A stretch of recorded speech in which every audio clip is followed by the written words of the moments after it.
How's going guys, welcome to the channel. In this video we are gonna see, what if Naruto got harem with Moka, Ruby and Akua. Part 3. If you wants to see awesome fanfiction like this, don't forget to subscribe. Now let's get into the video. Akua was relentless as she jumped at Naruto, planting kisses on his neck. The blonde was mortified at the realization that Akua was overwhelming him with her unrivaled strength as she pinned his shoulders against the wall. Struggling to escape Akua's lascivious desires, Naruto tried to shove his sister away, but she was persistent. The blonde moaned when the vampire crushed her black lips into his. Akua's thoughts were in ecstasy, her vision spinning in swirls, and her lust escalated. Akua-chan, stop. You aren't in your right mind. Akua-chan. Oh, I'm definitely in the right mind, Naruto-sama. Just stop moving and I'll make love to you. Akua suddenly collapsed into Naruto's embrace, unconscious. Breathing a sigh of relief, the blonde hoisted the vampire bridal style and situated her on the bed. Caressing her cheeks, Naruto diverted his eyes to the window. Luckily, I knocked her out. She'll be out for a while. Hopefully, that will give her body enough time to adapt to my blood. Arousal seems to be one of the side effects. I'm not sure how it will augment her abilities or if it will slow her down. Right now, we have the Xenomorph, the Yautja, the parasites and the humans as our enemies. If we don't track that reactor down and destroy it, this planet will be one hell of a party. Naruto-sama. Akua giggled in her dream and licked her lips sultrily. The blonde shook his head and sighed. Morrigan lay in her bed and snuggled her pillow.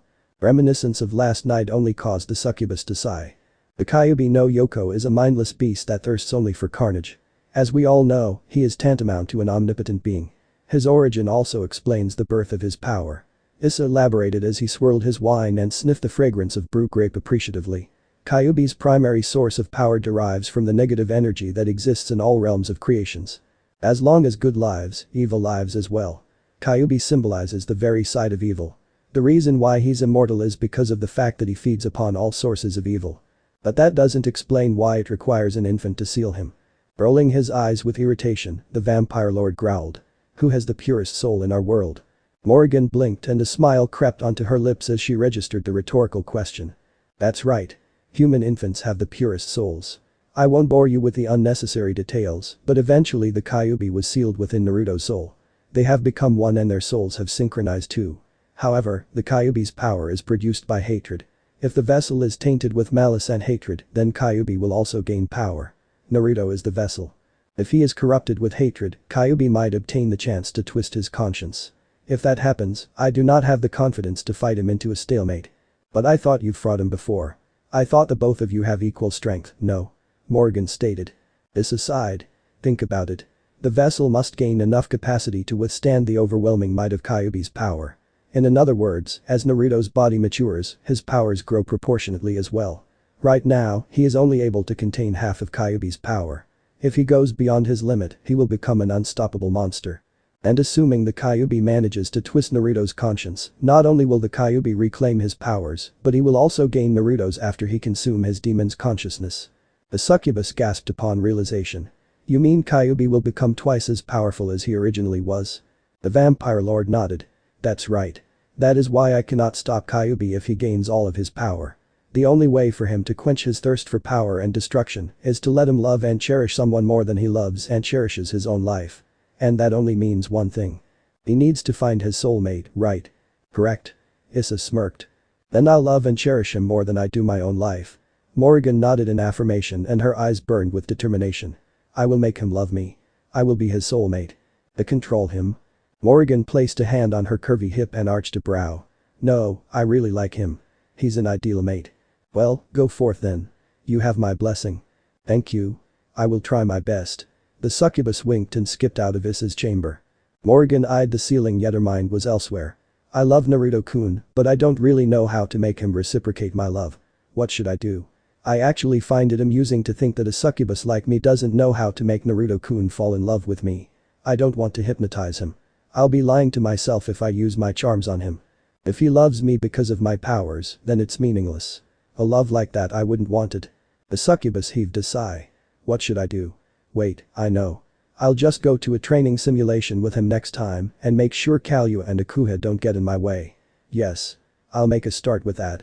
Strolling along the empty streets with his blade in his grasp, Naruto crooked his head to his side and gazed insouciantly at the sunset. Pumping demonic energy into his feet, Naruto leaped to the sky, and his vacated spot became a pummeled crater with ripples of dirt clouds tailing after his departure. Landing gracefully atop of a building, the blonde surveyed the streets from above. Naruto could still sense lives lingering somewhere in the demolished city. It seems that killing unnecessarily is not the objective of this mission. I'll rescue any survivors. The blonde blinked and realized something abnormal. The supposedly mutilated corpses lying beneath on the pavements had disappeared. Naruto deadpanned as he comprehended the dire situation. "Ah crap, don't tell me there are zombies in the city. Did the reactor do something to them? I'm starting to hate this place. I can't handle so many different groups of enemies. Even someone like me has limits." Father just raised the difficulty level to a whole new stage of tucked up. Stretching his limbs, Naruto's body dissipated into a spiral of dancing flames. When he returned to his hideout, Akua was sitting awake on the bed staring at the wall with a blank expression. The blonde noticed his sister's blanket lying in the corner of her room in a mess, and the air conditioner was switched on to freezing cold. Naruto sat on the bed and stroked her hair gently, only to be surprised when the vampire flinched at his touch. "It's alright, you're safe here."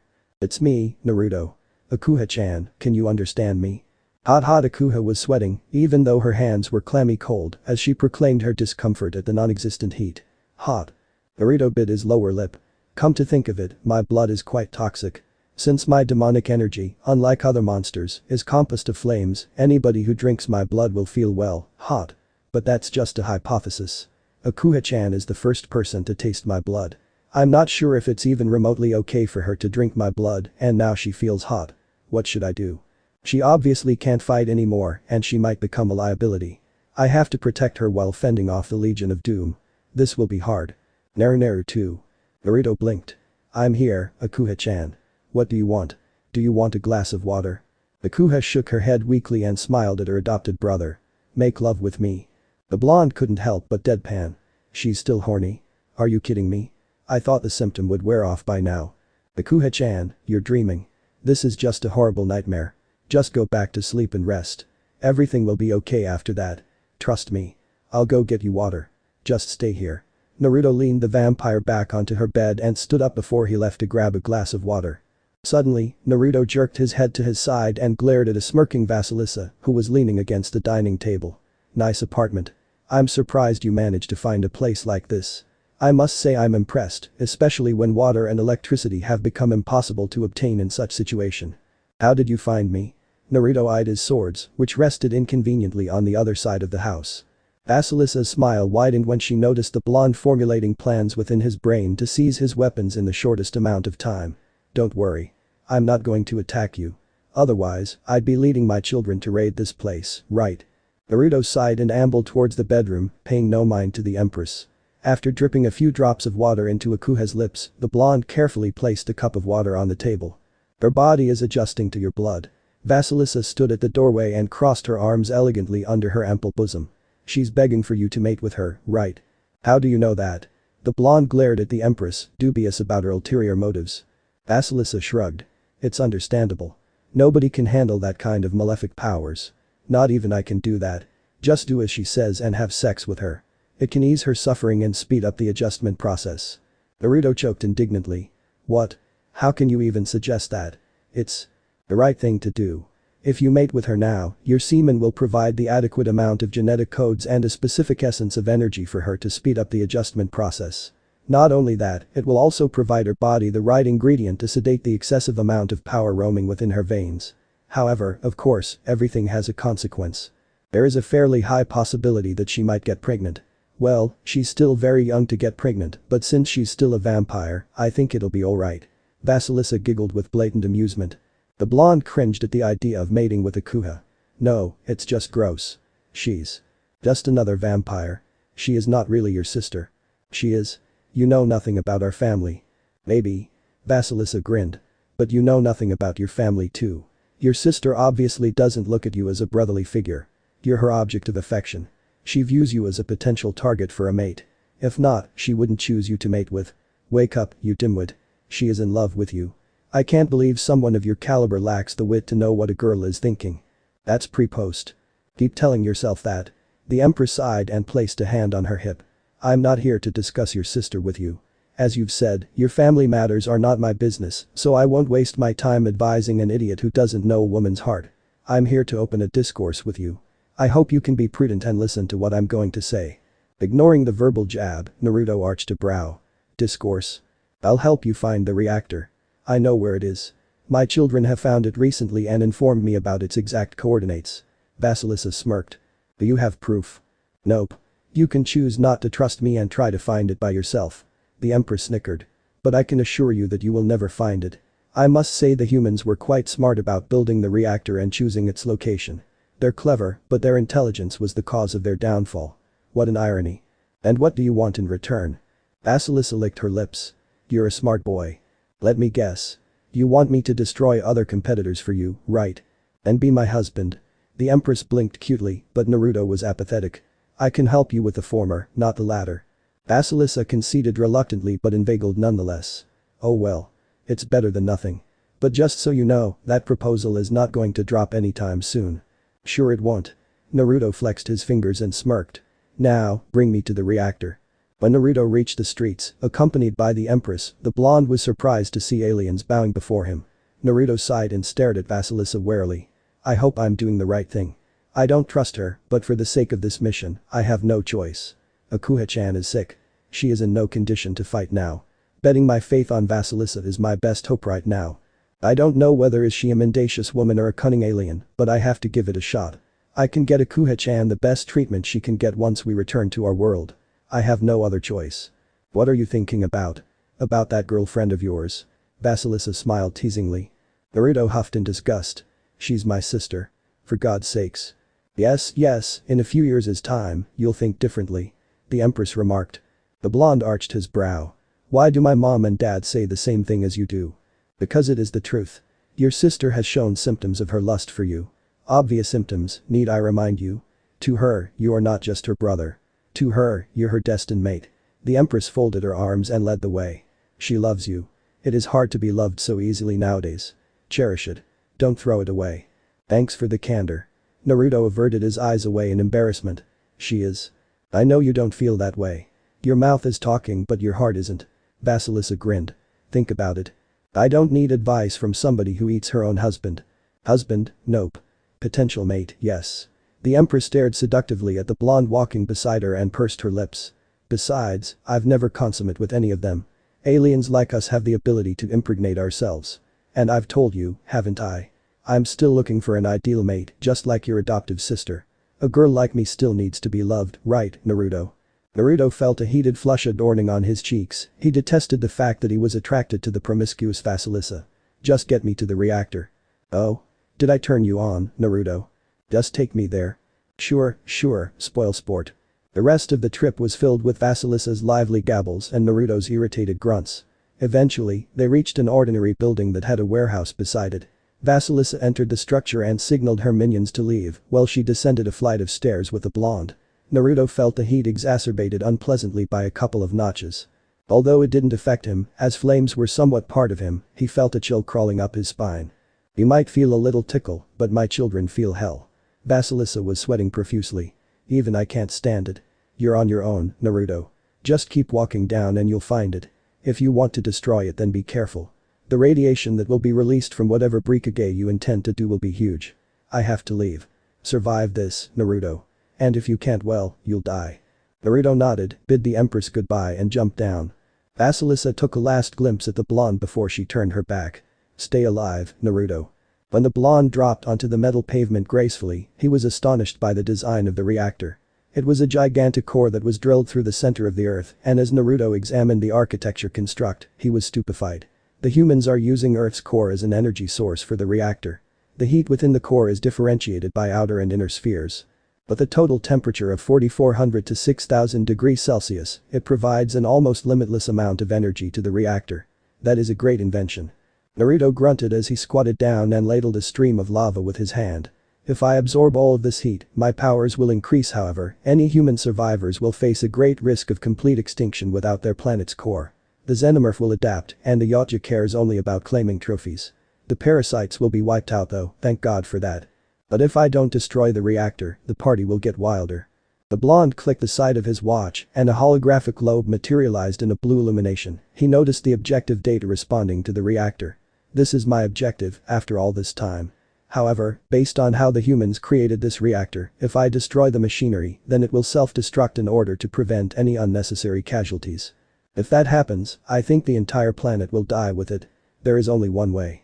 End its supply and stop this madness the humans have created once and for all. Wrestling himself into a standing position, Naruto closed his eyes and hoisted an arm. Forgive me, Millard, for I have sinned. In this realm of anguish and suffering, I present no resentment to those that seek to harm. I am a mere soul. I only wish to understand the normalcy of life and the knowledge of the universe. Enlighten me and I shall embrace my soul with the flames. As he chanted his prayers, the blonde jumped into the pit of scorching magma. How did these scumbags know about the location of the reactor? Did they follow me? Vasilisa growled as her tail lashed out at a few predators, effectively annihilating the Yautja hunters. She gestured to her minions, the aliens nodded in acknowledgement of the command issued by their supreme authority and continued their onslaught. Nobody is getting into the reactor. Do not show any mercy to our nemesis. Destroy those who stand in our way. As she raised both of her arms, the Empress's telekinesis levitated debris into the sky. Thrusting her hands forward, Vasilisa threw the rubble at her foes, crushing the unfortunates who were unable to escape their predicament. Vasilisa eyed the puddle of rainwater beside her and noticed ripples scattering over the liquid surface. Immediately, the Empress felt an abnormal disturbance in the air and ordered her vanguards to stay alert. A swarm of parasites started to crawl around the nearby buildings, engulfing the residential towers with their countless numbers. They eventually combined into a humongous monster with a quadrupedal locomotion and grotesque features. There were visible membranous sacs on either side of its head, whilst it also had bony limbs, strong enough to support its massive weight. The monster roared at the snarling Empress. Clover parasites. They are monsters that are highly resistant to pressures. One of the most prevailing alien creatures in the galaxy, they are infamous for their size. Even the Yautja takes no pleasure in killing them. We have to be careful about that monster. Several alien queens stood bravely beside their empress, even though their height was dwarfed by the enormous monster. What are your orders, elder sister? One of the queens spoke telepathically. We will fight with you. To the death. Vasilisa smiled approvingly. Good. We are going to hunt together. The Yautja have already changed their courses and are now fighting the clover parasites. We will wait until they die. That is when we will strike. Bring our brothers and sisters back to the rendezvous point. We will hold this place as our last stand. I don't understand. Why are you so infatuated by that demon's presence? The Empress smirked. I have my reasons. For now, we will protect him. You need not question me. Just do as I said. We will show them that the Xenomorphs are no longer their slaves. Go. We hear and obey, Lady Vasilisa. With a wrathful roar, Vasilisa metamorphosed back into her real form, and her terrifying screeches emanated throughout the city with a ghastly vibe. Akua sat up in her bed and gazed at the mirror situated at the wall before her. She noticed her raven hair had grown longer and her fangs had sharpened. Flexing her fingers and toes, the vampire climbed out of the bed and felt a maelstrom of overwhelming power swirling within her soul. Akua ambled forward and scrutinized the pigment of her eyes. It was no longer the lustrous crimson that she was familiar with, but had been replaced by a sinister violet that shone an effulgence of strength within her eyes. My grandfather and father's bloods run within my veins. It is the primary reason why I'm stronger than my sisters. Now Narunai's blood is within me, I can feel him in me. Akua blushed uncontrollably. It's so warm. The explosions reverberating through the street startled Akua and shattered her trance. The vampire stared around the bedroom and found no trace of her brother. Sliding the window open, Akua dove down to the streets and blinked curiously at the predators before her. Their invisible cloaks were not seamless, and their disguises were awfully recognizable. The blood odor on their bodies was palpable, making it easy for her to sense the predators' presences. I've heard from Narunai that you guys are the top hunters. Akua relaxed her shoulders, broke into a fighting stance and grinned sadistically. Let's see what you're made of, shall we? Damn it. This thing just doesn't know how to quit. Vasilisa roared furiously as she climbed atop of the gigantic parasite's head and sank her tail into its head. The Empress clawed pale flesh out of the parasite's body and hopped away. The queen stood behind their eldest sister and growled. No matter how we bite and stab this thing, it just doesn't fall. Lady Vasilisa, the parasites are slowly gaining an advantage with their numbers. Our drones and warriors are falling behind. The queen alien spoke telepathically to her eldest sister. What should we do? The Empress growled as she flexed her claws. We'll pull back with our remaining forces. Let's go. The ground started to tremble, and every combatant standing in the battlefield had paused in their tracks. Instantly, the ground was sliced into half, and geysers of lava spurted out from the earth. From the rising flames emerged Naruto, who soared through the sky with a pair of blazing wings protruding from his back. Ascending to the chaotic streets filled with parasites, Naruto made a clean swipe with his sword and incinerated a huge portion of his crawling enemies with an inferno. Vasilisa smiled approvingly. I see you're not dead yet. As expected of the reincarnation of the great demon lord, Kyubi no Yoko. I think I'm in love. Oblivious to the attention he was receiving, Naruto continued his merciless massacre. With a fluid slash from his blade, Naruto pulverized countless amount of parasites. The gigantic monster, composed of millions of parasites, was cleaved, burned and obliterated in a matter of seconds against the blonde. Grinning in satisfaction, the empress of the alien species roared. Charge forward. Aid the great demon lord and help him destroy our nemesis. Leave no survivors. Akua dusted her hands and smirked at the corpses of her opponents. Impressive, but not good enough. I guess Naruto overestimated you. Clenching her fist, the dark-haired vampire smiled at the enhanced strength within her. I'm stronger. After drinking Naruto's blood I can actually feel a part of Naruto in me. I can't believe it though. Just drinking a little bit of Naruto's blood and this is the power I gain. Just how strong is Naruto? Anyway, I need to reunite with Naruto. Sniffing the atmosphere, Akua smiled. Naruto is east of here. I better get going. Welcome back, Naruto. Vasilisa grinned as the blonde landed before her, glaring at the parasites he had stormed. I see you're having fun in your kills. My objective is almost complete. After cleaning up this mess, I'll be able to finish my mission. Naruto pierced the monster with his sword and retracted the blade. Damn it. Killing all of these creatures will take a while. I'm gonna summon something new. If you don't want your drones to die, you better retreat now. I have no confidence controlling my new powers. The Empress nodded and gradually shrank into her human form. Exhaling an air of relief, Vasilisa smiled. Very well. I'll leave things to you. Naruto sheathed his blade and stared at the sky. Time to try this out. Amaterasu no Raisayante. Goddess of Sun's meteor flame emperor. Dashing upwards on a building with merely her feet, Akua grinned at her newfound prowess. These powers are so awesome. Naruto's blood really gave a huge boost to my powers. I have never been this fast before. Catching a glimpse of a crimson afterglow in the distant sky, the dark-haired vampire was flabbergasted by meteorites falling from the dark clouds at a faraway skyline. Akua knew that the summoning of the meteor showers was somewhat related to Naruto. The diabolical energy surging through the air was tantamount to a malicious beacon of energy, plaguing the atmosphere with Kyubi's malevolent aura. It was then that Akua spotted an eerie shadow of the Kyubi no Yoko above the aurora. Speeding up her pace, the vampire leaped to the sky and lunged to her designated destination. Naruto stood at the epicenter of a chaotic terrain. The parasites that tried to assault the blonde were enveloped in flames and reduced to ashes. The other parasites fled the scene, but their attempt was nugatory as the descending meteors brutally crushed them. The other quadruped giants were eradicated. A storm of meteors continued its rampage as it laid waste to the city, destroying and vaporizing any parasites that threatened to harm Naruto. Within a few miles radius, everything around Naruto had been decimated into nothingness. The blonde's lifeless eyes gazed upon the destruction he had performed. My existence shall never be a memory. Nothing shall forestall my return. As the wind sailed across the city's demolition, Naruto blinked and regained his consciousness. What's with just now? I can literally feel the Kyubi trying to eat his way out of my soul. The killings are really getting to my dark side. If this goes on, I'm not sure anymore. Naruto. Akua rushed to her adoptive brother's side and hugged him tightly. What are you doing here? I saw those. I hear her name, Naruto muttered softly. Huh? Akua tilted her head upwards and stared at the blonde's face. What's wrong? I hear my sword's name. The dark-haired vampire noticed her brother's sword had changed its physical form. It was no longer a pair of twin katana. The sword had a vermilion hilt with the tip shaped into the appearance of an evil fox. The guard of the blade resembled a flower with 9 petals, and the overall length of the sword was extensively long. Akua marveled at the sight of the mysterious blade that was emanating bloodlust. Muramasa, it is her name. Her? Akua was incredulous. Your sword has a gender. Let me test this sexy baby out. Naruto swung his sword, and the result was instantaneous.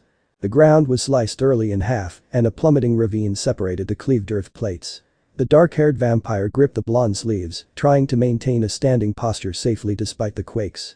Naruto. Sorry. The blonde grinned. Absorbing the radiation and heat from the core really gave me more power. Our objective is completed. We will be leaving soon. Great. Akua kissed Naruto's cheek and smiled fervently at the blonde. I'm glad I came here with you. Caressing the vampire's face, Naruto nuzzled his nose against Akua's inside. Akua-chan, I never wanted you to come here. You'll get hurt or worse.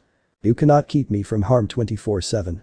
I'm not going to grow up if you babysit me all the time. I need to fight for myself with my own powers. I don't want to be protected by you every day.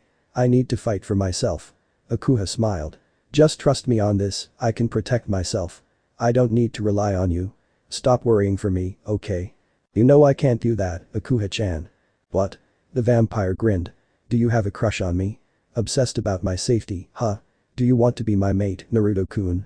Naruto blinked and his face immediately flushed a vibrant crimson. What are you? Oh, you don't need to be so flustered, silly boy. That's right, Naruto. She did make a point there. Vasilisa stood behind the couple and folded her arms. Still don't believe my words. Naruto rolled his eyes. Well, I've reached the end of our bargain. So what now? The Empress sighed and strolled towards Naruto. It's a pity everything is going to end so soon. However, the very least I can do for you is to bestow upon you a parting gift. A parting gift? Naruto chuckled. No thanks but. Vasilisa seized the blonde's wrist and raised a finger. The blonde was puzzled, not because of the Empress's sudden action, but because he realized he somehow placed his trust in her. It was like he treated her as an ally. A few years ago, he slaughtered Vasilisa's species for sport and now he was being friendly with the Empress. I'm officially mad. About bloody time I do a psych evaluation for myself. Naruto was unfazed when Vasilisa bit her finger and allowed her blood to drip onto the blonde's hand. As a few sprinkles of acidic blood sprayed delicately onto Naruto's hand, Vasilisa sucked her finger and drew a symbol on it before the virulent liquid dried up. In the future if you come across any aliens of my species in one of your nasty espionages, just show your hand to them and they will bow before you. Why? Naruto stared at his hand and arched a brow. It was a twisted illustration of a devil's spade and it was pulsing out a foul energy that carried a tinge of Vasilisa's essences. Cool, what does this mean? It means shut up and go home. Vasilisa winked at the blonde before she gave a quick peck on his lips. Naruto was befuddled when the Empress licked his lips and smirked deviously at him. I'll see you soon. Have a safe trip. The Empress twirled around and walked away. Little did Naruto know that the tattoo served to identify him as Vasilisa's mate. The Empress was jubilant. Akua blinked. What the hell is with that? Naruto gulped. I have no idea.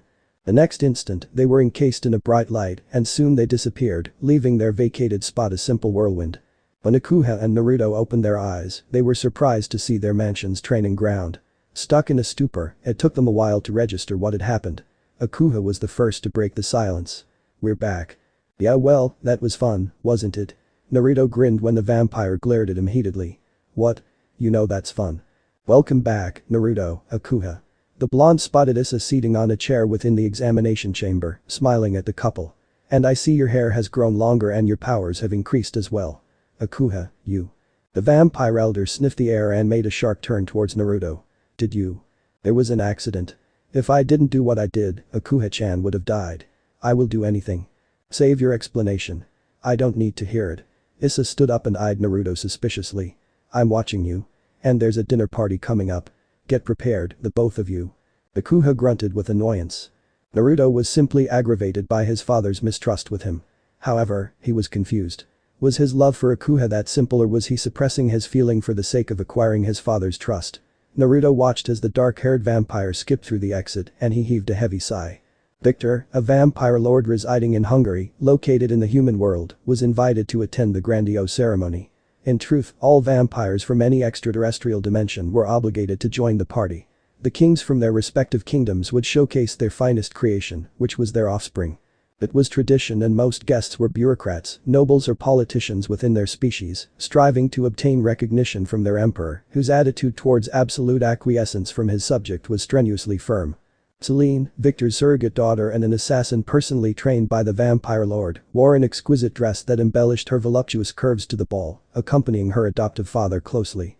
Her glossy dark hair and her captivating blue eyes, along with her desirable lips, could seduce any lesser man with relative ease. Clutching the wooden railing with her gloved hands, Celine surveyed the guests emotionlessly. Millard, why are we here? Issa Shuzen is the grand emperor of our race, Celine. His wish is our command. He looks ordinary. His strength is beyond description, my child. Victor growled disdainfully at Issa, who was standing at the stage, communicating with his guests.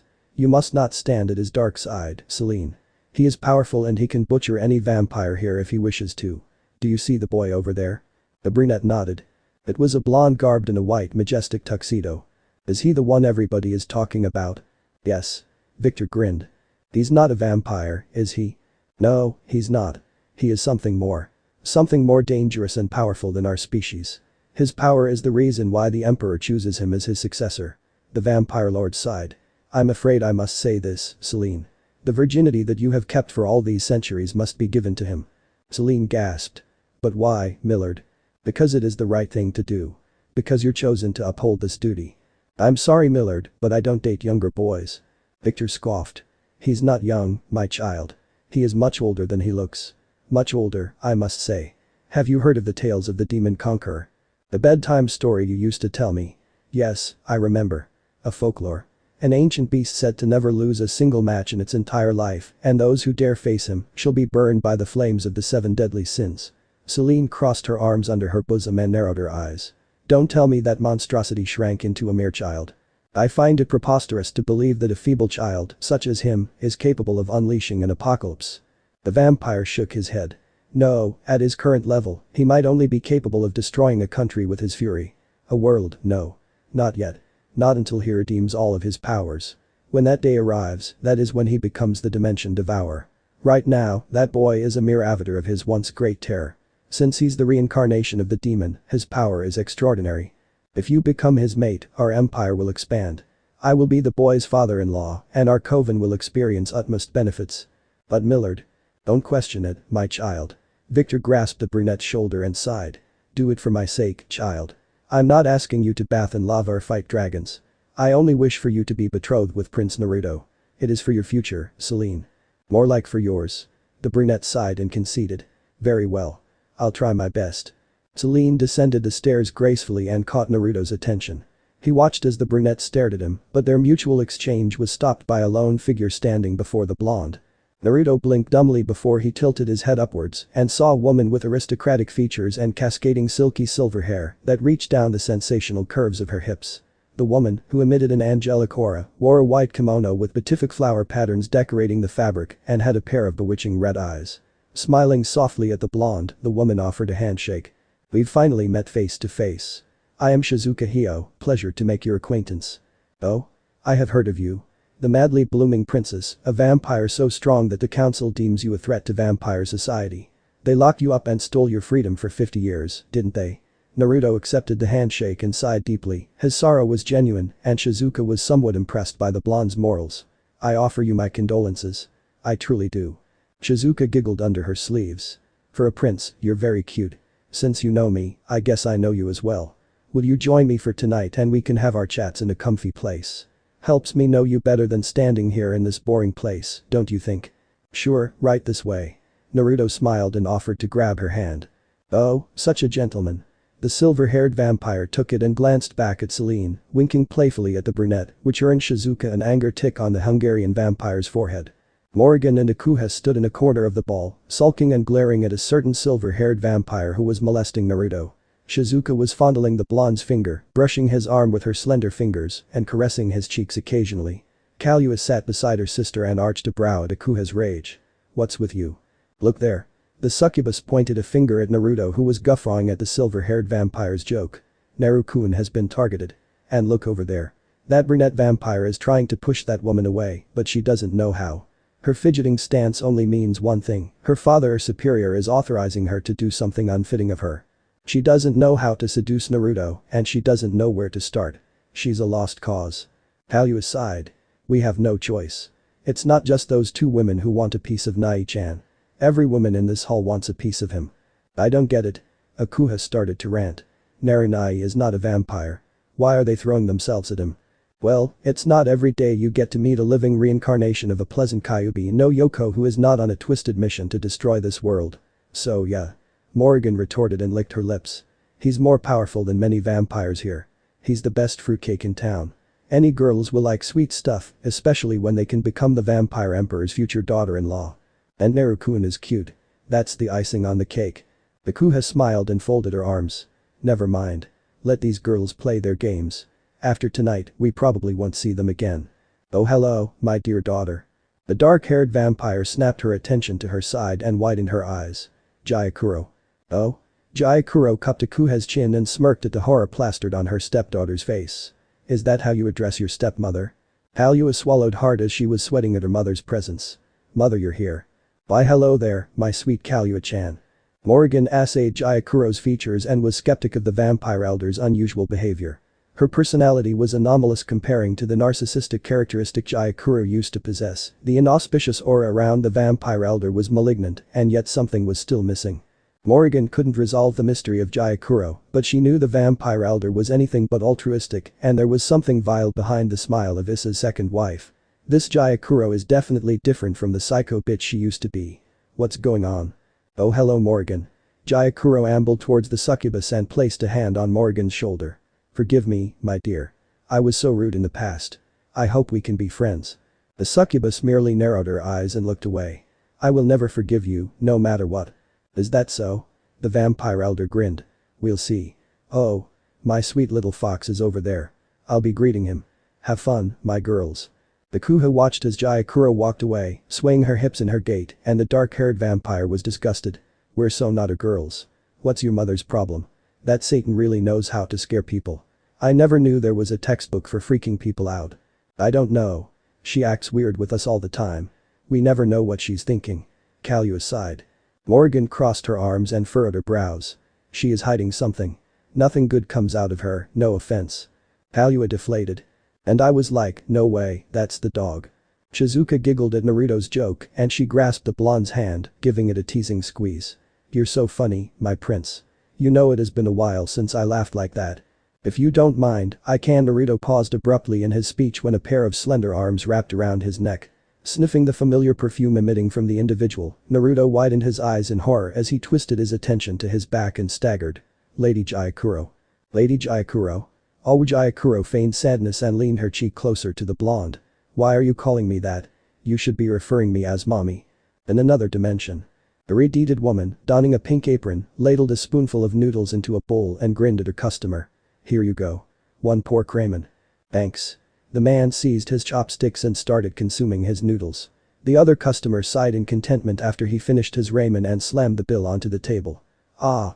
Kushina-san, you know, your ramen is the best in town. I think Ichiraku is your only rival in Konoha. Irideed bowed politely and smiled at her customer. Thank you. The next time you come, I'll be sure to give you one extra spicy ramen for free. Thanks. The man walked out of the stall.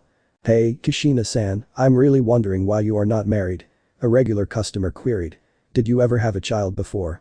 Kushina hesitated momentarily before she managed to crack up an uneasy smile. I guess I've never thought about that. I just want to make the Uzumaki ramen stall the best in town. I don't want to think about other things anymore. Nobody saw the lone tear cascading down from the Riteed's eye and it fell into a bowl of soup unnoticed. Naruto-chan, my baby, where are you? Please come back to mommy. Lady Jayakuro. You should refer to me as mommy, little fox. Jayakuro grinned and the blonde was rather uncomfortable with the vampire elder's presence. Jayakuro. Shizuka glared viciously at Jayakuro. Oh, why if it isn't Shizuka Hio, the madly blooming princess? Your powers are so great that even your council fears you. The vampire elder smirked and stood up, her hand was still grasping a stiffened Naruto's shoulder. It's no wonder they locked you up out of fear. And it's all thanks to you that they imprisoned me in that hellhole. Shizuka maintained her composure and smiled. In this hall, only Akasha's power is considered my rival. You are nothing but dirt to me, Jayakuro. Yes, and it is the dirt who sends you to prison. The alpha females were radiated tidal waves of malevolent energy, filling the hall with their ungodly powers as their umbrage escalated. The guests, including Issa and Akasha, could perceive the bloodlust emanated from Shizuka and Jayakuro. Everybody pitied Naruto though, he was standing in the crossfire. Jayakuro seized the blonde's wrist and pulled him to her side. My sweet little fox, come to mommy's side. Shizuka snatched Naruto's forearm and pulled him aggressively to her. My prince, come to me. You will be safe with me. Are you accusing me? Jayakuro growled. I do not remember giving you permission to speak. Firstly, I do not need your permission to speak. Secondly, I am accusing you. He is not your sweet little fox, you gross little buffoon. Shizuka slammed her palm on the table in vexation. I know you have been an abusive mother to the prince. The nerve. To think that you would dare lay your filthy hands on my prince. Are you not ashamed of yourself? Ashamed? Jayakuro shook her head in denial and grinned. I have no idea what you're talking about. Don't be idiotic. What I did was to nurture him, am I not right? Shizuka folded her arms and scoffed. What nonsense. You. Naruto shoved the silver-haired vampire and the vampire elder's hands away from him and walked to the exit. Shizuka and Jayakuro continued their glaring contest. Akasha, standing on the sideline, sighed. Shouldn't we be doing something about this matter, honey? Issa arched a brow. Why? They will learn nothing if we help them all the time. Naruto is strong. That's the reason why we'll stand here and do nothing. But he's just a child. The vampire lord smirked, and that's exactly why we do nothing about it. A child will never grow up if he never falls down. I hope you're right. Naruto sat on a couch located in his bedroom, swirling a glass of wine in his grip. Morgan sat on the railing of the room's balcony, grinning at the blonde. Stressful night, huh? To think that that bitch came back out of the blue. Naru-kun, I've heard that she is intending to stay here for a while. What are you going to do about it? Are you going to tolerate her charade? I cannot retaliate. This is not the time yet. The blonde sighed as he took a little sip from his glass of wine. Patience is the key. Why don't you just fight, Ba? If I retaliate, Naruto interjected, then she will use the council to destroy me. The trust I have earned from father will all become a waste. I cannot afford to lose this opportunity. I cannot lose this battle. It is a battle of endurance and patience. If I lose my cool, I lose everything. I must continue to persist. Besides, if Lady Jayakuro obtains the chance to kick me out of this house, then Moka-chan, Kokoa-chan, Lilith-chan, Kalua-chan and Akuha-chan will be living in hell. You'll be living in hell too. Morgan sighed, strolled to the blonde's side and sat on his lap. Silly boy. It's time you stop thinking of others and start thinking of yourself, Naru-kun. I can't. And life is like that. We are not given choices in life. Naruto stared dispassionately at his cup of wine and muttered softly, I did not ask for this life. You did not ask for this life. It is not our choice. It is fate's choice. And in such time, choices become limited. I do not have a choice, unlike other fortunate souls. If I don't fight, who will? The girls need me. I'll say. Morgan pinched Naruto's nose and smiled. You're too kind-hearted. But that's a good thing. You care for them. That is all that matters. The blonde chuckled. I hope life is that simple. Naruto caught a glimpse of Morgan's distressed state and blinked. What is it? Something troubling you? It's about my father. The blonde beeped a brow. Belial. To be honest, my father is not coming back for me and my sister. Naruto caressed Morgan's cheek affectionately and frowned. Why? He adopted me because of my powers. The blonde sighed as realization struck. I understand. With you in his chessboard, he can control his empire with ease. When his council revolts against his reign, he forsaken me and my sister. Morgan finished Naruto's sentence and smiled sorrowfully. I knew. From the day he adopted me, I knew he lusted for my powers. I don't know if your father knows about it, but if the Vampire Council realizes Belial's permanent exile, I will become a toy to them. Naruto grimaced. If the deplorable council, which consisted of unscrupulous bureaucrats, discovered the truth of Belial's deceit, they would enslave the succubus and strip her powers away. Naruto knew the contemptible nature of the repugnant council. They would enforce their atrocious wills on Morgan and Lilith and forcibly impregnate the girls before disposing of them after their children were born. Seeing genuine fear in Morgan's emerald eyes, Naruto vowed to protect her, despite his ambivalence over his feelings. I swear, as long as I live, I will not let them harm you. Naruto rested his forehead on Morgan's and sighed. I will protect you. I know. The succubus smiled. Next morning. In one of many facilities within Castle Akashiya was a shooting range. The wall was constructed with reinforced baffles, and the ventilation was built with refined materials. Naruto was practicing his firearm skills with a Beretta 92G Elite Iowa semi-automatic pistol. After blasting a barrage of bullets at the target, Naruto pressed the button on the wall, and he unclipped the empty magazine. The target was slowly pulled from far away to the blonde for examination. Naruto reloaded his gun and tore the target sheet down from the hanger. Moka and Kokoa saw their brother's distracted state and snuck behind the blonde, attempting to lunge at him. I know the two of you are behind me. The silver-haired vampire and her younger sister deflated. You're good, Ani-sama. The blonde grinned and turned around, ruffling his sister's hair. What are you two devils doing here? Why are you using that? Kokoa stared curiously at the gun Naruto was wielding, earning an amused chuckle from the blonde. This is a gun, and it is a dangerous tool in the hand of a dangerous foe. I prefer using axe and swords. The redhead pouted as she crossed her arms. Axe and swords are tools for the awesome. Guns are for weaklings. Moka smacked Kokoa's head lightly and glared at the redhead. You're being stupid, Kokoa. Ani-sama is using a gun for a reason. The gun is a long-range weapon, unlike an axe or a sword. Even if you throw either weapons, it takes at the very least a second or so to do that. However, a gun needs no delay, except the reloading procedure. Naruto-sama is always right. I'm not always right. The blonde grinned and caressed Kokoa's cheeks. But Moka-chan is right. A gun is efficient as it is. But a gun has its weakness. Unlike a sword, it doesn't have any sharp edges. Unlike an axe, it can't perform adequate short combat. That's why we must be proficient in utilizing all sorts of weapon, lest the situation desires it. Do you understand, Kokoa-chan? The Redeed nodded fervently and beamed at her adoptive elder brother. Moka assayed the target sheet and blinked. You only got one hit on the paper, Ani-sama. You suck, Ani-chan. Kokoa grinned. Naruto switched his attention at the target and smirked. He didn't hit once. Lilith declared as she entreated the conversation while leaning against the doorway. Naruto-sama has hit the target with perfect precisions. All of his bullets went through the same spot. That's why the two of you think Naruto-sama has only hit his target once, just because the paper has one hole. The two of you are not as perceptive as I thought. It's too bad. But I must say that Naruto-sama's skill is top-notch. A true marksman. Heh. Naruto grinned, the two of you should learn more from Lilith-chan. She's good. Moka puffed her cheeks angrily and glared daggers at Lilith. Shut up. Stop stealing our brother. Naruto chortled joyously. Akua was standing in her father's office, gazing impassively at her father who was tending to his paperwork. Removing his glasses, Issa dismissed his work and rested his chin on the base of his interlocked fingers. Akua, do you know why you're standing here before me? The dark-haired vampire nodded. I know. It is about Naruto's blood, right? Raising two fingers, Issa announced, I want to address two things. One is about Naruto's blood, you're right.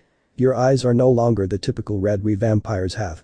In honesty, your case has become similar to Morrigan. You must understand that it is only tradition that we vampires do not mix our blood with other species. Morrigan become an outcast because her biological father is a vampire and her biological mother is a succubus, which is basically why she is ostracized by her society. If the council realizes that my eldest daughter has her blood mingled with the accursed blood of the Kyubi no Yoko, this matter will be problematic. I know. I am not afraid of the council's patronization. Naruto injected his blood into me because he cares for me. Akua placed her hands behind her back and her tone was firm.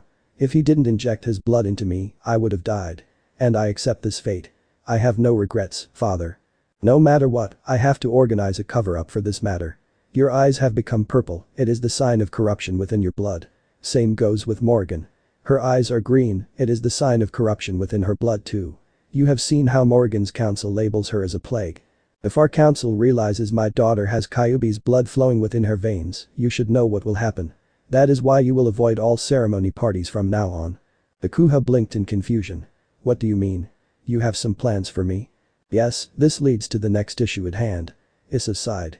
I plan to deploy you to the human realm in the future to work as the future chief financial officer of my company Zeptedic. Do you want me to be the CFO of Zeptedic?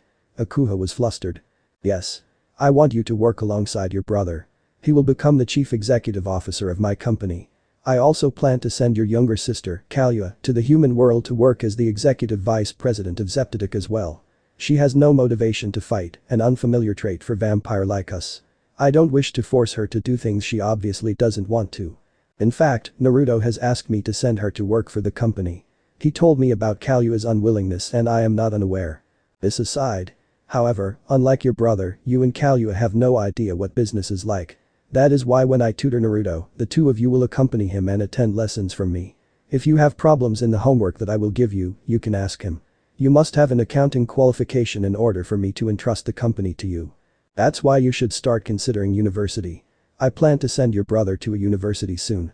Are you going to inform Kalua about this? Akua queried. Later. Issa's glare intensified. Remember, you must keep a low profile. Do not let anybody know about your blood condition, do you understand? Yes. Good. I'm glad that you understand. Akua beamed, I will keep this secret to myself. Naruto saved my life. I will not forget my debt to him. I know him well. I'm sure. You know him well? Issa was bemused. I don't think you know half of what your brother is. He is secretive and reclusive. To be honest with you, even now, I do not have the confidence to tell you that I know him well. What do you mean by that? In time, you will understand. They weren't aware that Jayakura had overheard everything from behind a closed door. Naruto was in Moka's bedroom, attending a weekly tea ceremony with his sisters and Lilith. He had regarded Lilith as family ever since she came and had doted on the succubus as much as he did with his younger sisters. Moka delicately poured the pot of steaming beverage on a cup and Cocoa would systematically hand the cupful of tea to everybody. Naruto took his cup of tea graciously and took a sip. Nice. High tea on a Sirocco afternoon, thank God this room maintains a cool temperature or we'd be baked cakes. Cocoa giggled. Speaking of cakes, when are you going to bake us some nice strawberry flavored cakes? I miss them so much. Moka frowned distastefully, strawberry? How childish. Chocolate mousse is the best. Lilith shook her head. I personally prefer cheesecake. Naruto-sama, please make me some cheesecake. I love your cheesecake. Strawberry flavored pudding. Cocoa whined. Chocolate lava cakes with sprinkles of blood. Yum. Moka protested. Blueberry cheesecake. I want blueberry cheesecake. Lilith yelled. Naruto chuckled. Alright, I'll make anything you say, alright. Geez, the three of you only care about food. You three will be the death of me one day. The girls cheered aloud. Oh? What's this? A tea ceremony? How cute. Gyakuro popped her head out from the door and grinned deviously at Naruto, am I interrupting something? The atmosphere suffused dolefully tense. Cocoa nodded, albeit begrudgingly. Moka and Lilith averted their eyes fearfully away from Gyakuro's perceptive gazes. Naruto simply retained an apathetic composure. Lady Gyakuro, what is it that you need? Nothing much. The vampire elder sat beside her daughter and her eyes turned murderous abruptly. But I do not recall giving you any permission to speak. The girls felt a frightening chill crawling up their spines, but Naruto was unfazed. Perturbed by the blonde's emotionless state, Gyakuro smirked sinisterly, are you not afraid, Fox? I do not know why I should be afraid. So why should I be afraid, Lady Gyakuro? Gyakuro took her daughter's cup of tea and drank it elegantly. I am not unaware of what had transpired within the simulation you partook with Akuha. If word got out, I guess Akuha may have to forfeit her life to the council. You know that, right? Naruto widened his eyes in dismay. How did Lady Gyakuro know about this? Father was the only person who knew about the blood transfusion. Lady Gyakuro can't possibly know father would not tell this to Lady Gyakuro. I mean, how is that beneficial to him? Wait a minute, father never trusts me in the first place. It is evident that he still thinks I will mate with his daughters. Did he tell her so she could spy on me? If this is a trap, I have to play my part right. I see I struck a raw nerve. Gyakuro hid her giggles behind her hand and smirked, I will take my leave. By the way, Fox, your father wants to see you in his room. Goodbye now, little fox. Have fun, girls. Lilith, Moka and Cocoa watched as the vampire elder drew to her full height and walked out of the room, leaving Naruto in a trance. What is that about? Moka asked. Cocoa shrugged. Issa sat on his leather chair, eyeing Naruto who was standing in formality before his father. What is it, father? I need to speak with you about some important affairs. One of them is about the company. I have speculated Zeptidic's financial budget and its development. I know you are intending to expand Zeptidic's technologies to weapon productions. Naruto saw Issa's smile of approval and deduced that he was right. Zeptidic has only one competitor in the market. I am very confident that Zeptidic can outmatch our opponent. I am surprised that Zeptidic's headquarters and our competitor's headquarters are both located at Washington, D.C. However, our technologies far surpass our competitors. We will win eventually. That's right. Issa leaned back onto his chair and smirked. I plan to advertise our weapon developments to other countries throughout the globe. The capital will be huge, but in the long run, the company will benefit more. Semi-automatic weapons, anti-ship missiles, anti-air missiles, anti-tank missiles, military aircrafts, armored vehicles and many more. These are part of what but Zeptidic's technology, I am sure we can make billions from it. Prey on human desire for greed and power. A fabulous strategy, father. Weapons were initially economic bubbles that the people often believe were reserved for national defense of a human's country. Production of weapons requires the approval of the government and the company must attain an excellent reputation in order to gain such approval. I am sure that once the approval has been made, we'd have to pool a large sum of money into the enterprise, but the chance of giving us a massive leverage in our negotiation with other countries in the future is worth the risk. Have you considered nuclear warheads? I thought about it. You have splendid ideas as usual. That will be in the future. Right now, we will focus on what we can do. The vampire lord sighed. I'm here to speak with you about Kyubi's power. I am aware that your power has grown exponentially since the last simulation you underwent with Akuha. I wish to examine it. Naruto remained silent. I'll take that as a yes. Kushina placed the lid over the pot and sighed. 13 years ago, she lost both of her beloved husband and precious son. Initially, she was proclaimed dead as she had no pulse. But miraculously, she came back to life, courtesy of her blood of longevity that kept her from dying. Kushina knew destiny had plans for her and she would reunite with her child one day. After attending Minato's funeral, she retired from her tedious life as a warrior and decided to embark the rest of her journey as a diligent chef. God allowed her to live, and that's why she cherished every moment of her life, waiting for her son to return to her. Ladling soup into a bowl, Kushina served the plate cheerfully to her customer. Enjoy. Thanks. The doorbell chimed and the Redeed grinned at her new customer, only to be startled by the presence of the Hokage. Hokage-sama. Kushina dono, I see that you're well. Hiruzen Sarutobi was a legend within the elemental nations who stood high on the pedestal, and he was venerated as the professor whose paramount skills outmatched countless veteran ninja throughout the world. He sat on a stool and smiled good-naturedly at Kushina. How have you been? I'm fine, Hokage-sama. The Hokage sighed. You don't need to address me as such. I deserve neither respect nor honor from you. I failed to protect him. Don't say it, Kushina clenched her utensil in a death grip. What may you want to eat, Hokage-sama? Hiruzen huffed out a deep breath. Your weekly special please. Coming right up. The Redeed walked into the kitchen. Nursing his temples, the Hokage heaved out a sorrowful sigh. I'm sorry. If only I can replace Minato and perform the seals myself. Naruto would not be missing, and you would already be the wife of the great Yondaime Hokage. It's all my fault. Naruto stood in formality within the training plane. Issa stared stoically at his son. Naruto, I want you to make mental preparations for what I'm about to do. The blonde arched a brow. What do you mean by that? I will push you to your limits and see what you can do with untamed power you're not capable of utilizing. The vampire elder elaborated, in the past, I have kept a tight leash on your latent power, fearing that you might lose control over its barbarous nature. However, you will not grow without experiencing the horror of your might. In order to do that, I will drag out most of the powers locked within your soul. There will, without a doubt, be risks. That is why I have casted magic barriers around this chamber to withstand whatever tremors may occur in the future. Are we on the same page, Naruto? Yes, father. Good. Issa ambled casually towards Naruto and poked a finger at the blonde's head. Your nightmare starts now. Moments later, an outburst of overwhelming demonic energy erupted within the training chamber. Palyu and Morrigan were in Akua's bedroom, discussing the latest fashion with their women's weekly. The raven-haired vampire brushed her silky hair with her favorite hairbrush, brought to her by her beloved brother, in front of her dressing table. The blonde vampire flipped over a page of her magazine and giggled. I so want that dress. Morrigan grinned, you can ask Naruto-kun to buy it for you. Palyu's cheeks flushed a pink tint and she hid her face in the pillow. Unexpectedly, the castle shook, startling the girls. Kalyu and Morrigan jumped out of the bed and sped to the window, only to see dark clouds of malignity swirling from above through the planes of glass. The vile energy ascended to the granite sky, plaguing the atmosphere with malefic power.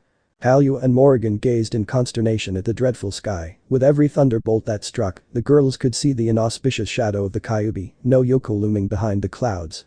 Akua sighed. It is just like that from before. What do you mean? Kalyu queried, befuddled by the situation at hand. Naranai's power is awakened once again. Issa was unfazed as tendrils of demonic energy whiplashed the chamber, decimating pillars and the antique chandeliers. Naruto, cloaked in a vermilion aura of horrifying power, stood on four and glared fiercely at the vampire lord.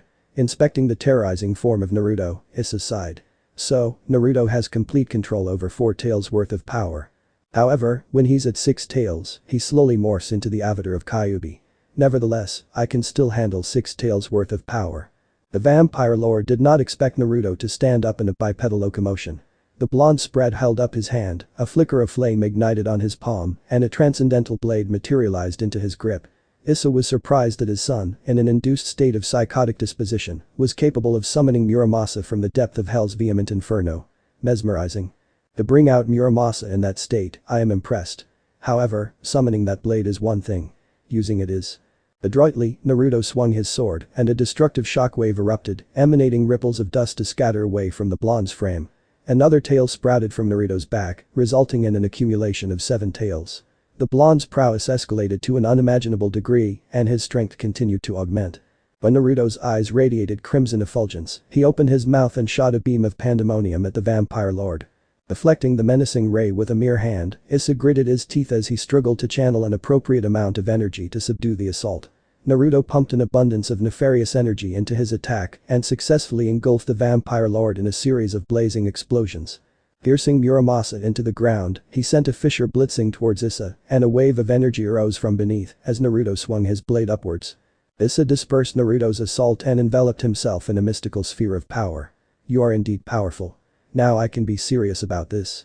The vampire lord summoned Nameless, his signature weapon which he rarely utilized in combat. He compared his blade with his son's and realized both swords were similar in appearance.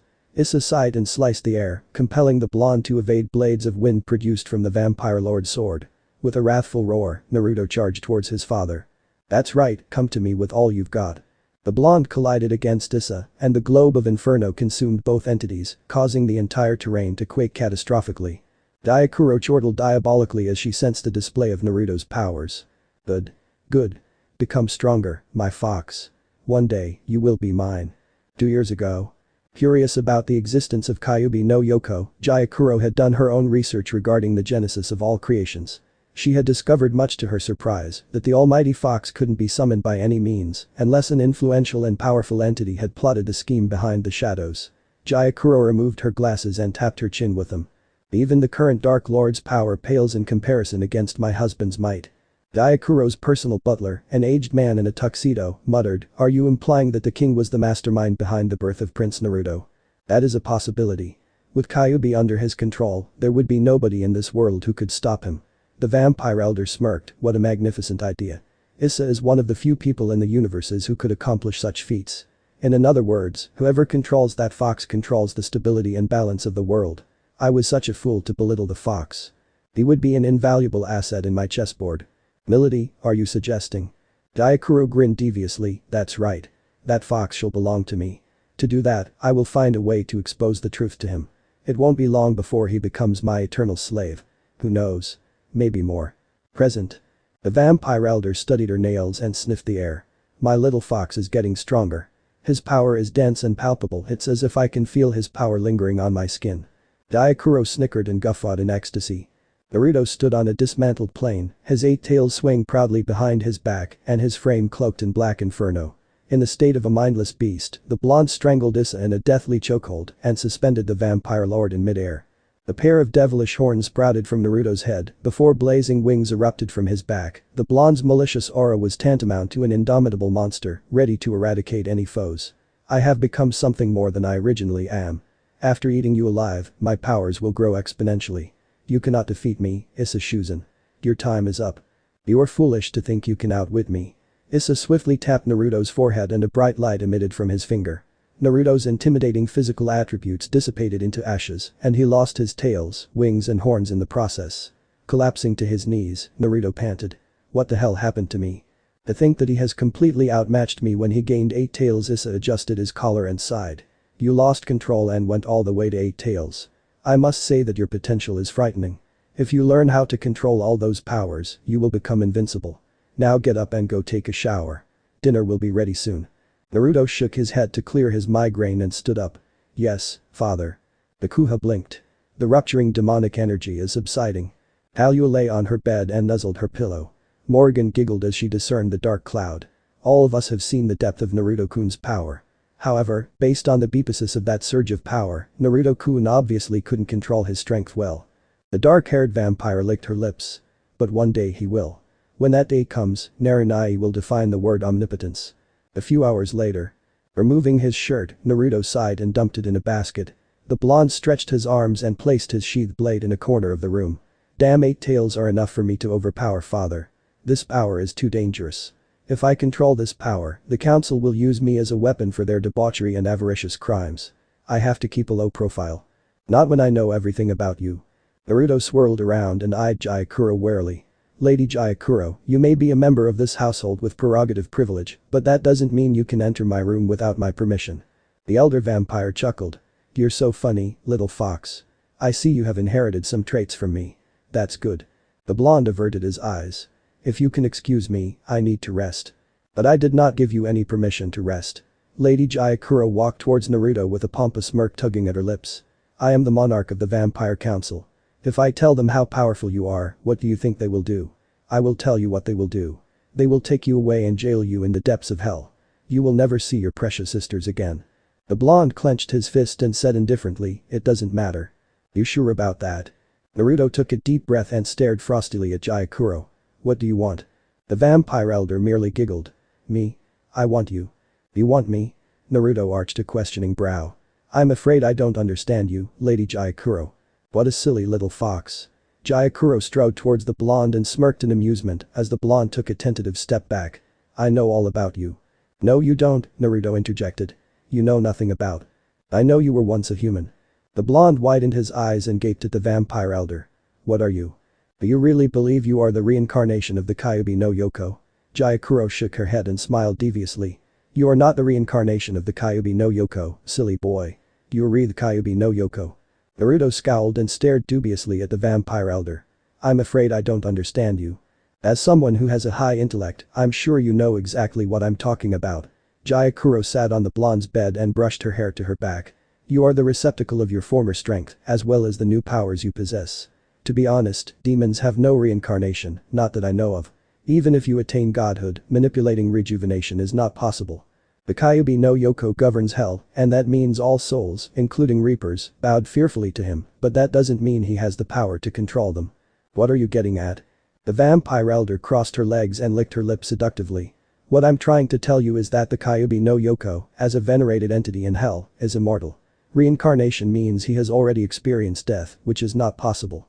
What he did was to use a forbidden magic spell to reshape his form as a child. 13 years ago, in a planet ruled solely by mankind, the fearsome Kyubi no Yoko was forcefully summoned to the mortal's world. He was confused, obviously. Gyakuro giggled. However, he was greedy. He wanted blood sacrifices made to him before he returned to his kingdom. Do you know what happens when the demonic god touches down on the mortal realm? We're talking about the revival of the four horsemen of apocalypse, the red ocean, fiery sky, it's the greatest hits. Kyubi no Yoko's reign in hell is fierce and absolute, and he is hell's most terrifying weapon.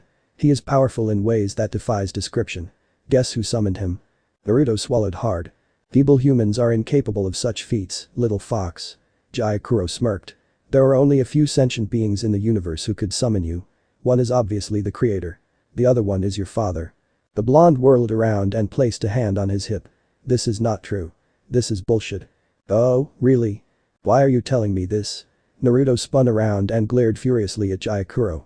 Calm down, little fox. I tell you this news because I don't want you to be fooled by Issa.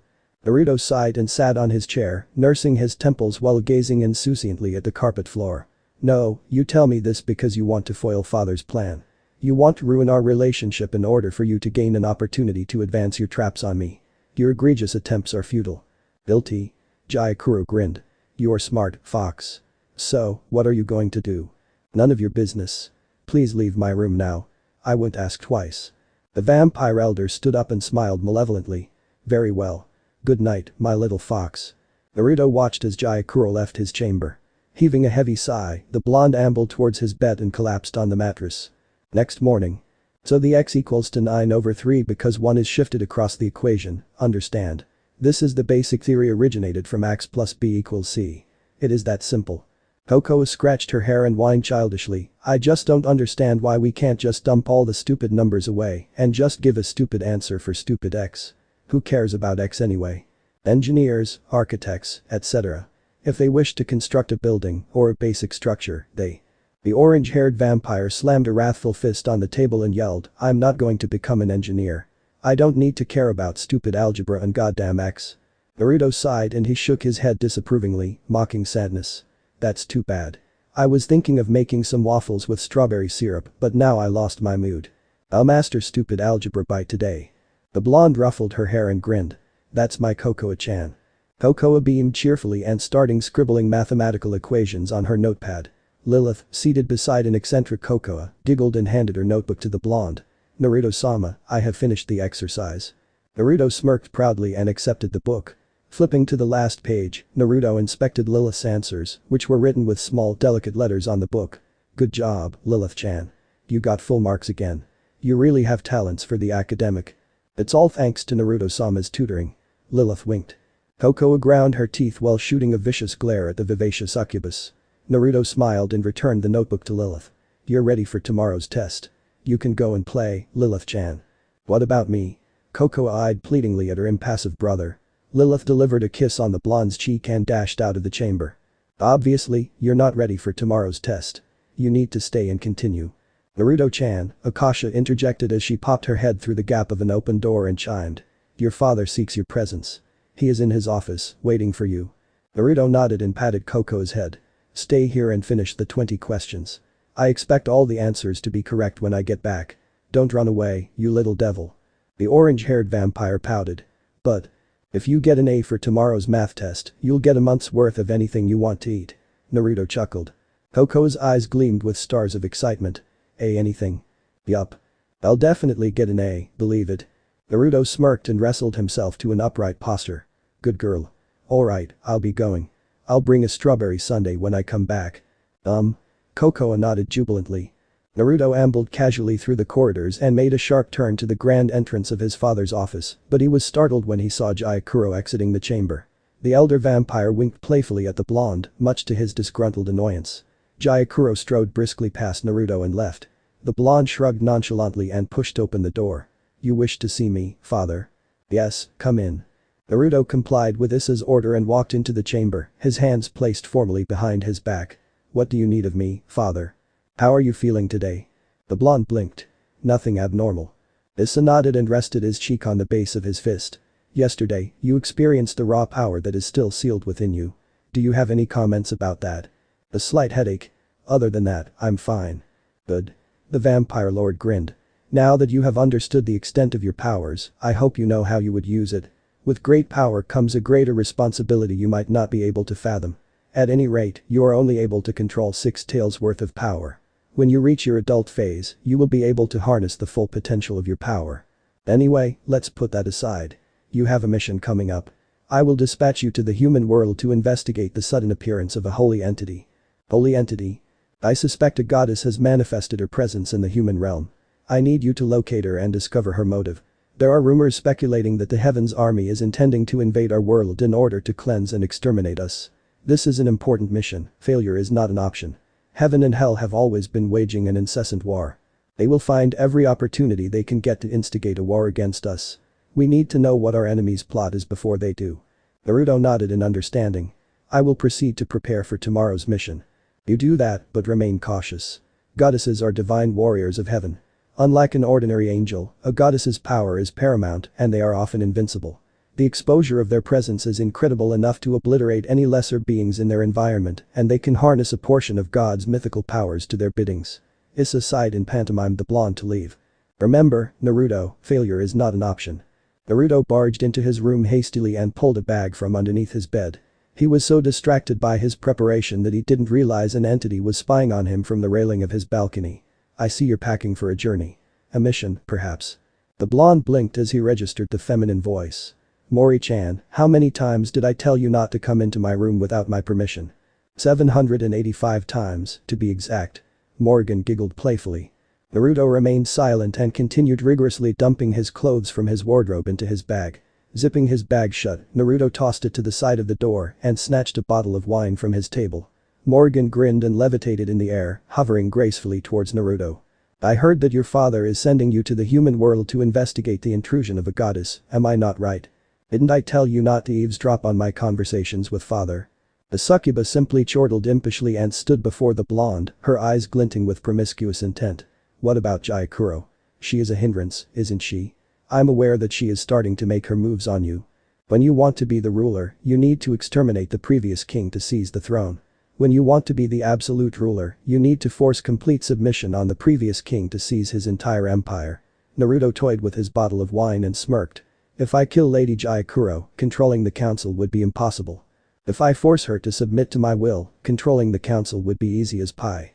Morgan smirked. It seems that you already have a plan. The blonde caressed the succubus's cheeks and grinned. My love, she is just a pawn to me. I think this is leading to something akin to world domination, isn't it? Not quite, but close. It's me against the world. Popping the bottle open with his thumb, Naruto smiled as he poured the alcohol delicately into a glass. Wine. Morgan licked her lips. Sure. And remember, I'll always stand by your side. Koko was taking a regular afternoon nap as she sprawled on her warm carpet.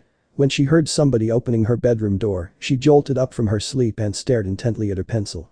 How are the exercises, Koko-chan? The red-haired vampire giggled nervously. It's great, Ani-chan. I brought you your sundae, as promised. Naruto chirped as he placed a cup of ice cream on the table. The blonde eyed the scribbles on Koko's book and blinked.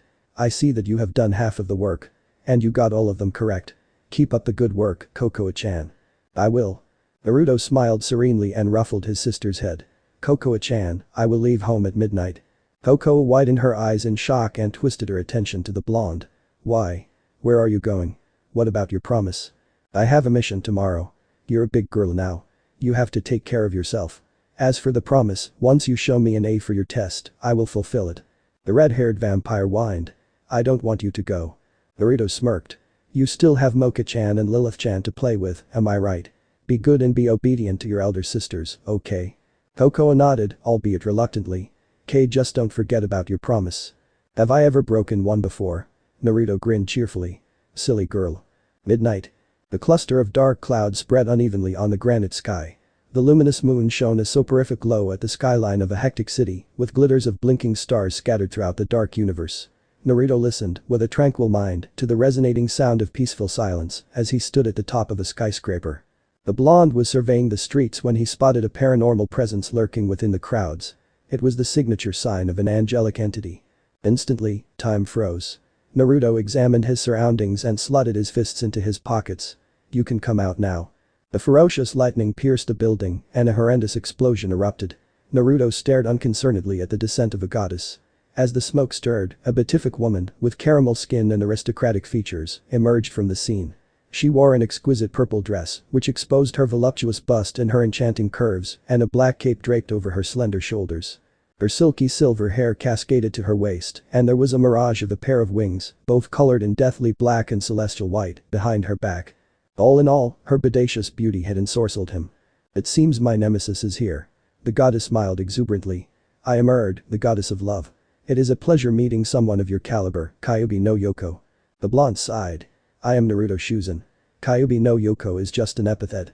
I see that you know something about me, goddess of love. Erd grinned and wagged her finger. Correction. I know everything about you. A stalker, I see. Naruto teased and the goddess almost tumbled herself indignantly. I am not a stalker. Erd crossed her arms under her ample bosom and grunted. From the beginning, we have been keeping track of your activities. Heaven is keeping tabs of your every move, Naruto Shuzen. You were formerly the great beast that almost destroyed half of Heaven's army. We cannot allow you to be awakened again. I think this is a common misconception to say that I'm asleep.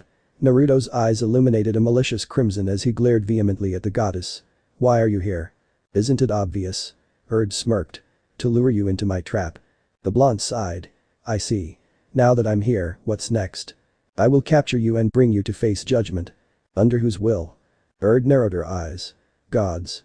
As the goddess raised her arm, thunder struck her vicinity. Erd thrust her palm forward and lightning blitzed towards the blonde, electrocuting him in the process. Erd amplified the intensity of her attack and fired a torrent of electricity at Naruto. The impact caused the building to crumble into debris and the aftermath was disastrous. Before Naruto could evade the assault, he was enclosed by a magical circle, which restricted his movements. The blonde remained unfazed and stared quietly at the goddess. Is that it? Erd snapped her fingers and a current of electricity blasted to the sky, completely engulfed the blonde in the mayhem. Much to the goddess's dismay, her attack was enwrapped by an ungodly black inferno before it dispersed into nothingness, revealing an unscathed Naruto who was staring emotionlessly at her. Is that really all you got? Why are you not using all of your powers? What do you mean by that? You're not really a goddess. Naruto's smirk widened when Erd gasped in horror. I can smell the demon side of you. You are suppressing so much power because you are afraid. I'm not. You refuse to embrace the demon side of yourself. Naruto ignited a ball of azure-colored flames in his palm and stared at the goddess with eyes emitting poignant sadness. That is why you cannot defeat me. Let me guess, in your veins flow the unorthodox amalgam of both demonic and holy blood. Half demon, half goddess, but stronger than both. It is unfortunate that you loathe your power so much that you're unable to drag out all of the fight in you. That's too bad. Shut up, you're just a lowly fiend. You know nothing about me. I will cast you back to perdition. Erd recited a foreign language and mystical dragons, composed of sheer lightning, materialized from the dark clouds. As the goddess articulated the command, the serpents of thunder dove towards Naruto mercilessly. The blonde took a tentative step backward and 3 tails sprouted from his back.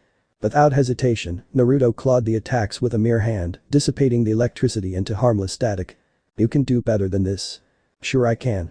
Erd manifested her frame suddenly before Naruto, and she attempted to slash her opponent with her arm coiled with sharp lightning.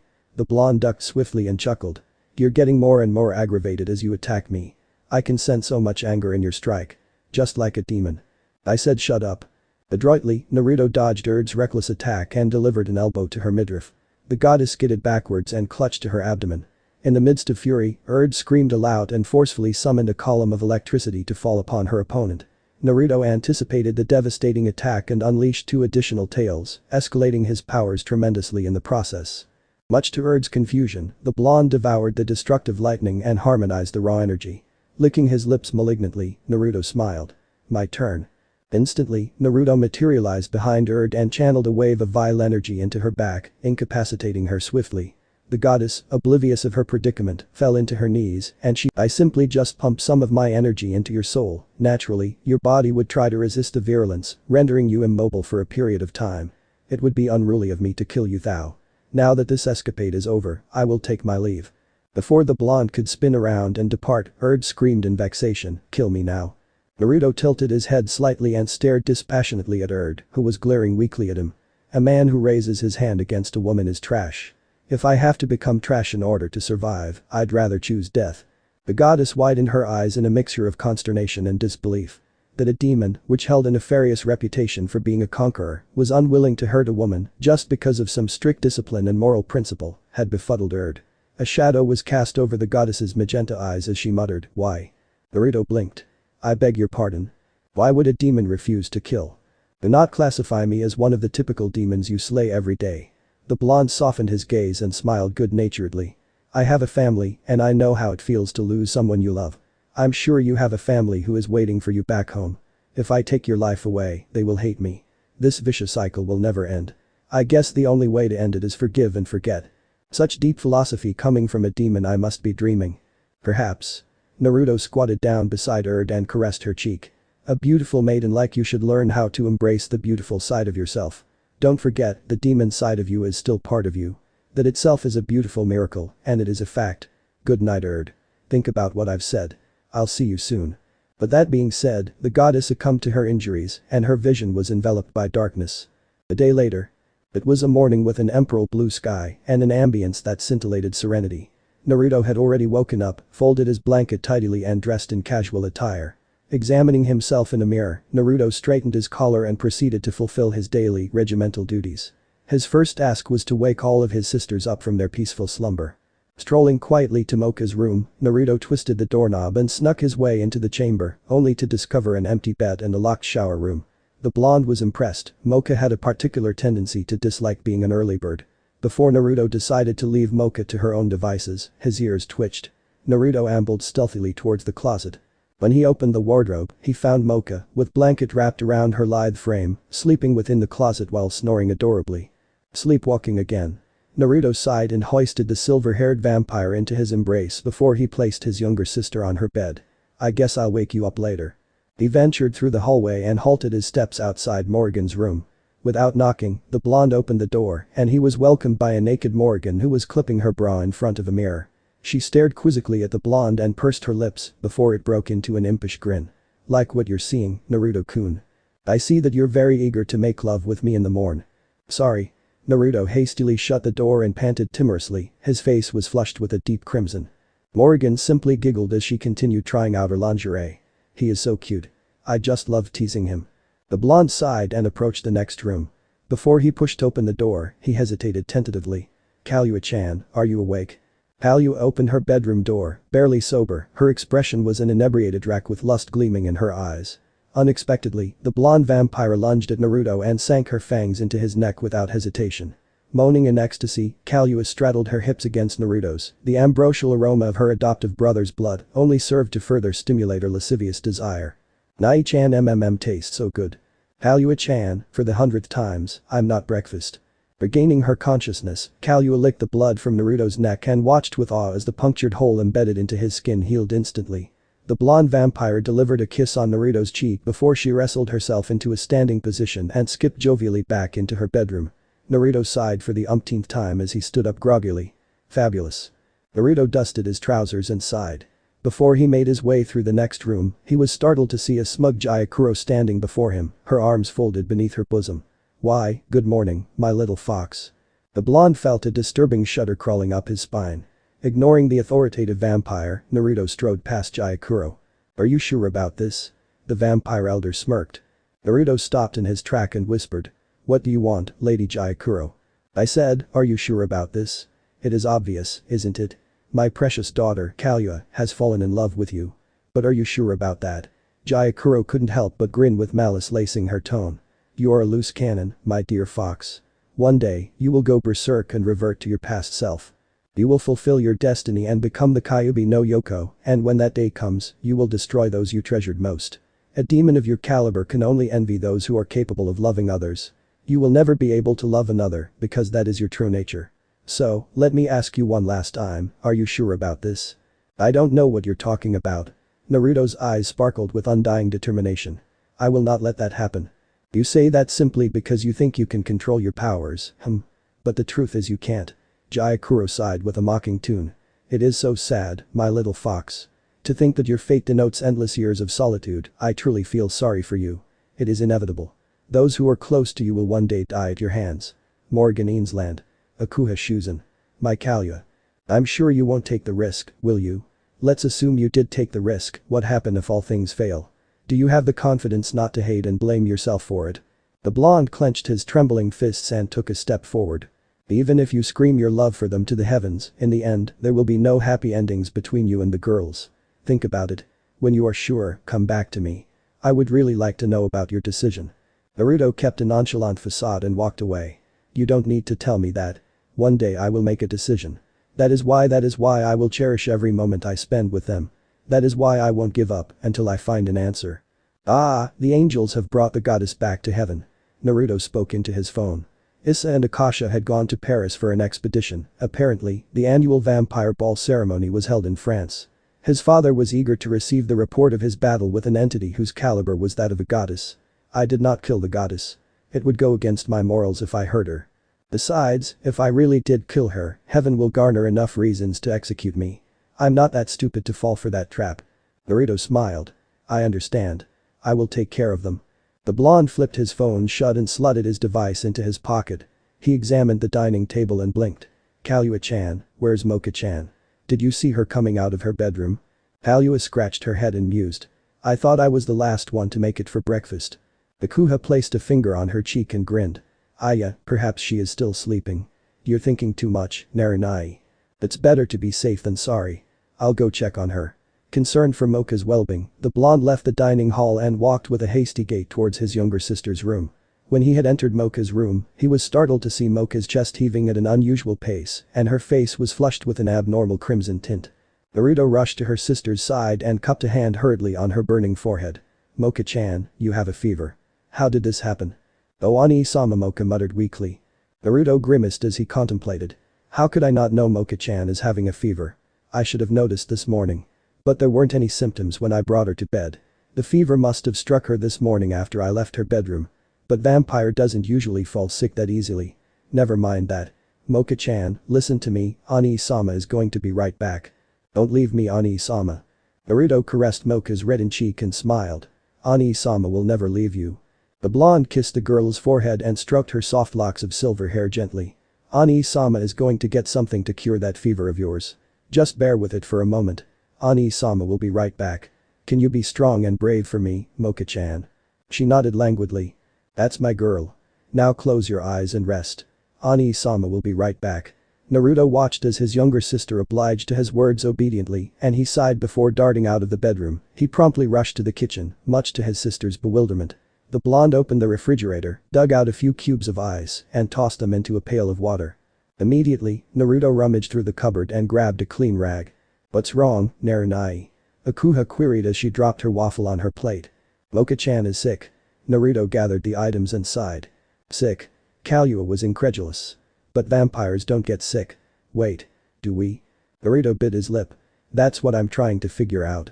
If only I had discovered her fever symptoms earlier, Moka-chan wouldn't have to suffer this badly. You shouldn't blame yourself like that.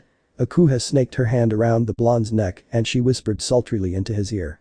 You're taking too much redundant responsibility on your shoulders. It is choking you, Narinai. Why don't you come into my room and I'll… Akua-chan, this isn't time for games. The blonde chided. The dark-haired vampire giggled. I'm just teasing. I'll go to father's library and find some information about Moka's illness. Naruto smiled appreciatively at Akua. Thanks. Don't thank me. She's my sister. I'm doing it for her. Akua strolled to her destination, her hips swaying suggestively as she left the kitchen. Kalua sighed and followed her elder sister.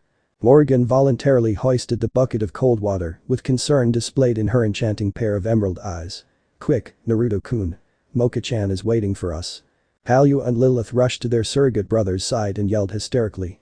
"One-sama is sick. We want to see her." "Unfortunately no, my dear." The green-haired succubus scowled and wagged a disapproving finger. "We do not know what is happening to Moka. Whether her condition is contagious or not, we have no idea. In fact, I have never heard of any infectious disease that could affect a vampire." The blonde nodded and whispered gently, "Mori-chan is right. It is for your safety, Lilith-chan, Kokoa-chan. Stay here." But Kokoa and Lilith pouted. "We just want to help." Naruto knelt on the carpet floor and caressed their cheeks. "I love you, Kokoa-chan, Lilith-chan. And it is because I love you, I cannot let danger befall the two of you. Moka-chan is sick now and we don't know what is happening to her. I cannot afford the both of you to fall sick as well. Be good and listen to me, okay?" The girls sighed and conceded. "K." The blonde patted their heads and smiled benignly. "That's my girls. If the two of you really want to help, go to Akua-chan and Kalua-chan, help them find some info about Moka-chan's fever. Can I trust the two of you to do this mission for me?" "Mission?" Kokoa and Lilith's eyes twinkled in ecstatic. "Yup. We accept." "Great. I entrust the two of you to accomplish this job for me." Morgan smiled and licked her lips. "He's really good with kids. I'm sure he'll be a good father in the future. In our future, that is." The succubus chortled inwardly and trailed after the blonde to Moka's room. Was strapped to the bed with chains augmented with passages of encrypted ancient language, which strengthened the steel, secured tightly around her appendages. When the goddess was retrieved to heaven, she was mentally unstable and kept mumbling demonic prophecies. The god feared the sinister Diablo of hell, Kyubi no Yoko, had tainted her mind and had her imprisoned. She gazed lifelessly at nothingness with her mouth open, her drool dripping at the edge of her pink lips. "Sister, I'm here to visit you." Bildandi, a generous and benevolent goddess, younger sister of sat on a chair with a banquet of flowers in her arms. She looked sorrowfully at her motionless sister deprived and enervated from life. "What has that despicable demon done to you, You are the strongest amongst the three sisters and one of the mightiest goddesses in heaven." Bildandi. The brunette goddess blinked and grasped her elder sister's frail hand. Stop them." "Stop who? What are you?" "The 666 seals." Bildandi grimaced. "What are you talking about? The forbidden seal is." "They are trying to break the seals to free the demon emperor from hell. The Kyubi no Yoko will bring the apocalypse. They mustn't break it. The 666 seals, the satanic seals of the Armageddon." Muttered weakly. "I get it. I know you think I'm nuts, Bildandi. If I were you, I would think I'm nuts. But what I'm telling you is all true. You must warn the others. They are breaking them as we speak. It will take years." "How do you know this, Bildandi queried in concern. "Are these things you're saying coming from a premonition?" "I don't know, Bildandi." Cried. I'm just hearing things, conversations, murmurs telling me to stop the rebirth of the Kyubi no Yoko. I even got names of the culprits who are going to bring forth the apocalypse. Naruto Shuzen, the vessel, he is incapable of unleashing his full potential, not with the seals binding his powers. Father has never spoken anything about the seals, but they serve as keys to unlock the cage of his powers. If they shatter the seals, there will be catastrophe. What should I do to stop them, Erd's trembling fingers twitched. "You believe me?" The brunette goddess smiled and stroked her sister's silver hair. "You are my sister, I will always believe in you, no matter how crazy it sounds. For starters, who are they?" "One of them is the empress of the Great Dog Demon clan. She is the cousin of the adversary and his once lover. She is a formidable demon that must be approached with cautions." Clenched her shaky fist and bit her lip. "The next culprit is the monarch of the Vampire Council, as well as Naruto's stepmother Gyakuro. She is planning to harvest the power of the Harbinger of Chaos under her personal agenda." But why will? "There are more demon lords who are planning to join them," interjected. "We don't have much time left. We must prevent this." Bildandi sighed. "There is nothing much I can do, Father has prohibited any goddess to leave heaven." "Free me, Bildandi." The silver-haired goddess mumbled softly. "Free me and I can find Naruto and warn him. We mustn't allow the menace to be revived. A fragment of that devil's power will be enough to level a country." The brunette goddess arched a quizzical brow. "Naruto? I thought he is the avatar of the Demon King. Can he be trusted?" "Yes, he is different from others. I have fought him. He is." Looked away and blushed timidly. "He is not how the stereotypes have portrayed him to be. He is a good man." "Preview? Speak." Naruto shook Gyakuro's shoulder furiously. You know something about Moka-chan's fever, don't you? Tell me. The vampire elder simply smirked. I assumed I have already established the fact that the source of that abomination suffering derives from. The blonde froze when his vision was enveloped by sheer darkness, and the only thing he could see in the void of emptiness was a pair of sinister crimson eyes glaring viciously upon him. An avalanche of anxiety and a plethora of unsettling fear consumed Naruto as he was forced to swallow the lump of consternation down his throat. The repugnant aura of undisputed hatred overwhelming Naruto brought him unwanted nostalgia. Have you forgotten me? Naruto clenched his quivering fist and muttered solemnly in a raspy voice. Kyubi. So this part ends here. I hope you guys enjoyed this video, so quickly like this video for second part of this series. And comment down below your thoughts about this series. And now it's time for me to go, bye.